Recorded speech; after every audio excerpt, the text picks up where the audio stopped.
Salve, salve galera, vamos para mais um experimento aqui. Bom, a gente vai fazer o experimento massa-mola em sala, né?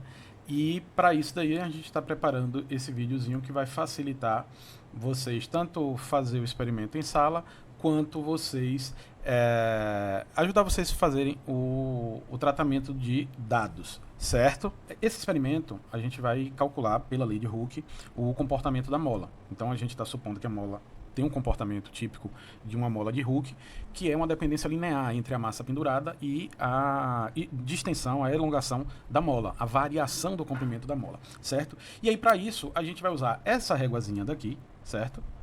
E a gente vai medir o comprimento da molazinha que vocês estão vendo aí bem no centro da figura. Aqui, a gente pode mudar a massa pendurada, certo? E no caso de vocês aí, essa mudança vai ser colocando anilhas no porta-peso. Então, vamos lá.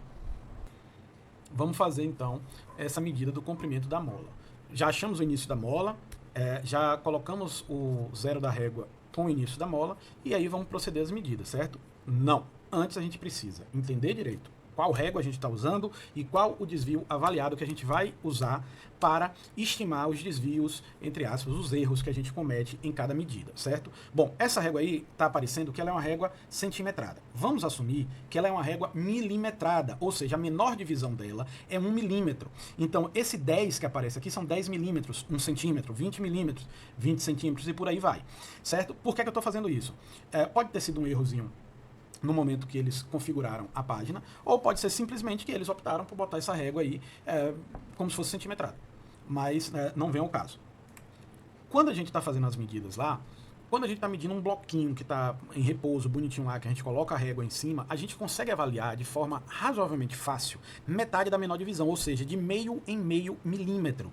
Isso não acontece com a molinha, porque a gente vai colocar o pezinho aqui, ó galera, e aí quando a gente solta isso daqui, ele fica vibrando. Então tem uma dificuldade em a gente ver esse pezinho ele em repouso. Qualquer trombadazinha que a gente dá nessa mola, essa mola fica oscilando, a régua nem sempre está perfeitamente paralela, então não precisamos ter tanto preciosismo no desvio.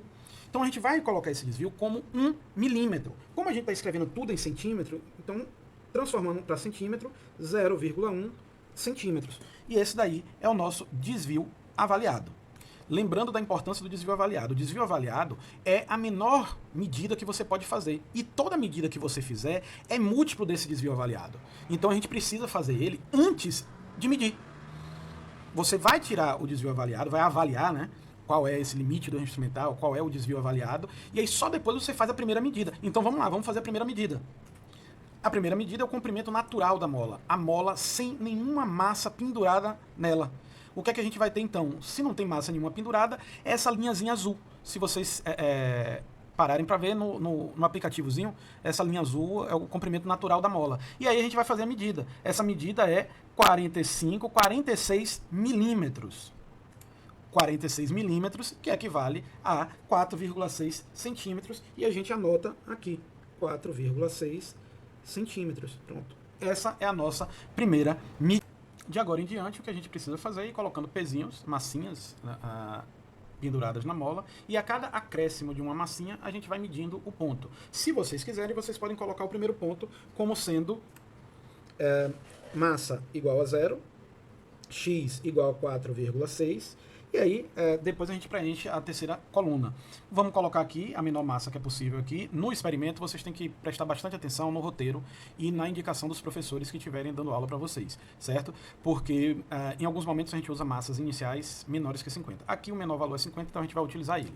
Tá oscilando, a gente precisa esperar que pare de oscilar e vamos medir o comprimento. A molazinha, ela acaba aqui em 61 centímetros, certo? E aí é esse o valor que a gente vai colocar. 62 não, 6,2 centímetros. Aqui eu vou dar uma aceleradazinha para que a gente consiga adiantar. Então temos agora 90.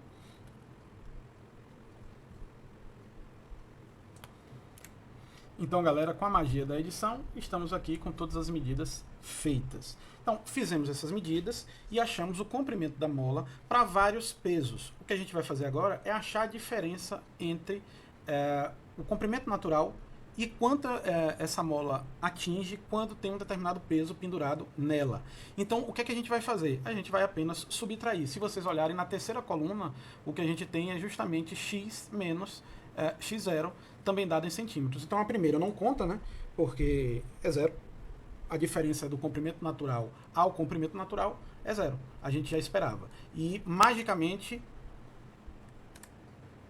temos nossa tabelinha aí, os dados coletados, certo?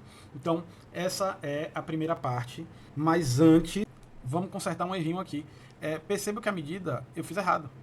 É 9,8.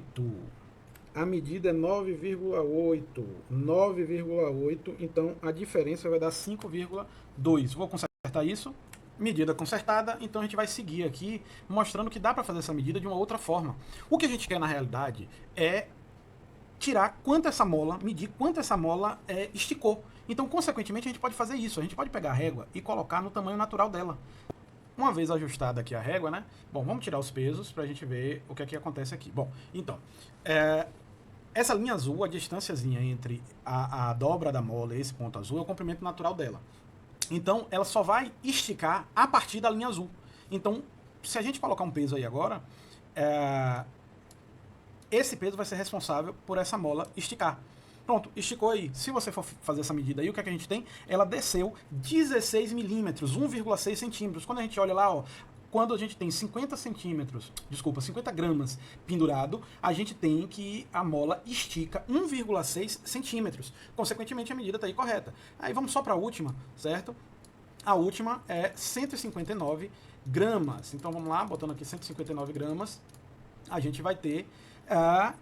que legal, parece que a gente está fazendo certo, ó. 5,2 centímetros, ou seja, 52 milímetros. Então, galera, acabamos de fazer as medidas, temos a tabelinha aí, certo? Peço a vocês para olharem direitinho o roteiro, os manuais, isso facilita bastante. Tomem cuidado em deixar a régua sempre paralela, tentem colocar a régua o mais próximo possível da mola, sem estar encostando e modificando o posicionamento da mola, que isso vai facilitar bastante as nossas medidas. A gente volta já já com o ambiente de gráficos aqui, certo? Valeu, galera!